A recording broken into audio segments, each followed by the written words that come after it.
Connecting with a patient significantly impacts patient outcomes. When a patient believes you know them, they'll be more likely to listen to your directives, and that will improve their overall health. So how can we do this when we see thousands of people a year? How can we remember something about each of our patients? Well, let me connect you to the sticky note.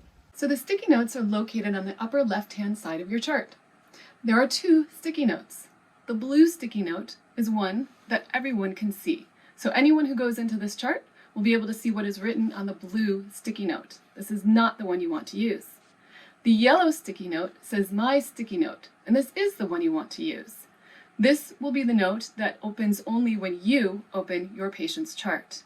If I were to push on the yellow sticky note, and it comes up on the right-hand side of your screen, and here is where you can enter any information that you want about your patient, and again, only you will be able to see it. Sometimes the simplest things make the greatest impact. Sticky notes are a wonderful way to connect with your patients.